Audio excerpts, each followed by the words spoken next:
Assalamualaikum warahmatullahi wabarakatuh. Hai teman-teman, selamat datang di Rizky Cooking. Pada video kali ini, saya akan membagikan cara membuat serundeng kelapa pedas manis. Tentu banyak dari teman-teman yang udah tahu ya, selain rasanya yang enak, serundeng ini juga dapat dijadikan ide jualan loh, karena sangat ekonomis dan mudah cara membuatnya.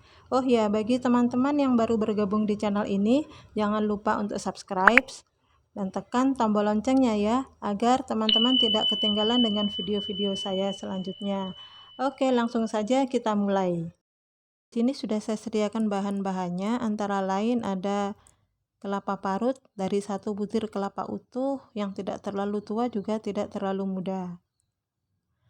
Sedangkan bumbunya di sini sudah saya sediakan, antara lain ada bawang merah, bawang putih, cabai merah besar, cabai rawit, 1 ruas kunyit, ketumbar, daun jeruk.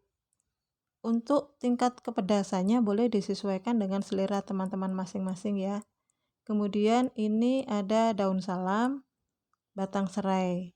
Saya juga sudah sediakan 150 gram gula merah yang sudah saya sisir halus seperti ini. Kemudian di sini ada setengah sendok teh garam. Dan semua bumbu ini akan saya haluskan kecuali rempah daunnya ya teman-teman. Tapi sebelumnya sudah saya potong kecil-kecil agar saya mudah untuk menghaluskannya. Semuanya saya masukkan ke dalam chopper. Seperti ini. Termasuk juga ketumbarnya. Dan setelah semuanya masuk, saya tambahkan sedikit minyak goreng. Nah, ini siap untuk dihaluskan. Dan ini bumbunya sudah halus. Kemudian kita masukkan ke dalam wajan yang sudah kita panaskan terlebih dahulu tanpa kita berikan minyak lagi ya teman-teman, karena tadi bumbunya sudah kita berikan minyak goreng. Kita aduk sebentar. Kemudian kita masukkan daun salam, batang serai, dan daun jeruknya. Kembali kita aduk. Terus sampai bumbu benar-benar matang dan harum. Kemudian kita masukkan garam. Kembali kita aduk sampai rata.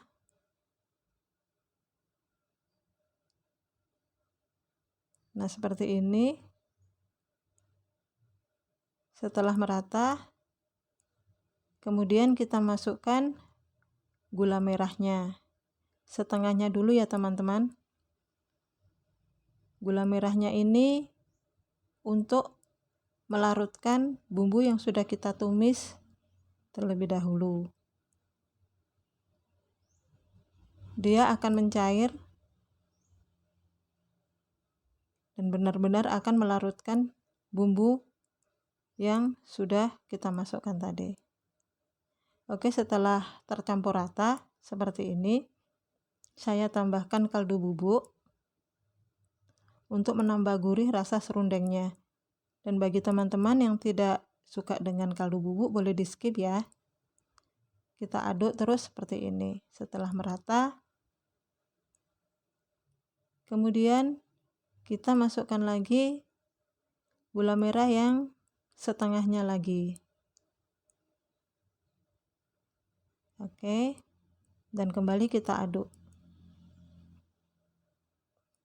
Terus kita aduk sampai merata seperti ini.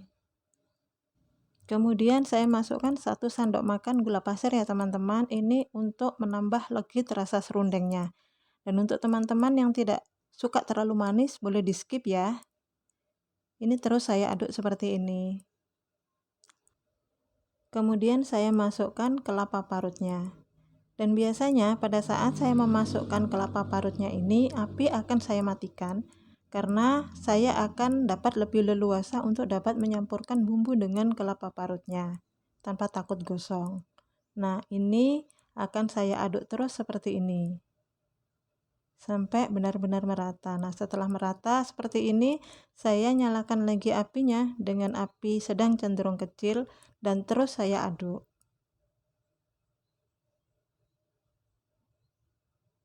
Kita aduk terus sampai ini sudah setengah matang. Dan pada saat sudah setengah matang seperti ini, teman-teman boleh cek rasa ya, sesuai dengan selera teman-teman sekalian.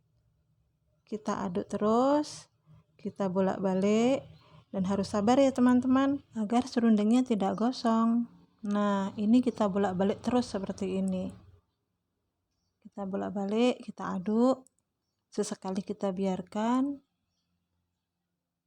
Kemudian kita aduk lagi seperti ini. Nah, ini serundengnya sudah agak kering ya teman-teman ya. Warnanya juga sangat cantik. Teman-teman bisa lihat sendiri ya ini ya. Nah, ini saya aduk terus seperti ini sampai akhirnya ini sudah kering. Tapi tetap saya aduk untuk memastikan dia akan benar-benar matang dan juga benar-benar kering.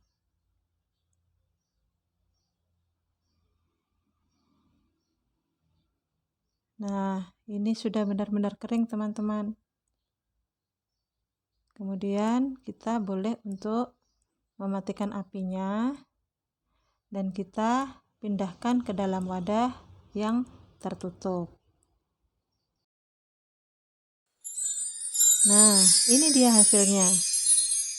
Serundeng kelapa pedas manisnya udah jadi, siap disantap bersama dengan nasi kuning atau ketan sambal. Bisa juga dipakai sebagai pelengkap makanan lainnya. Teman-teman bisa simpan di wadah yang tertutup ya, agar tidak cepat basi. Oke teman-teman, itulah video saya kali ini. Semoga teman-teman suka dan bermanfaat. Jangan lupa untuk subscribe, like, dan komen ya. Selamat mencoba.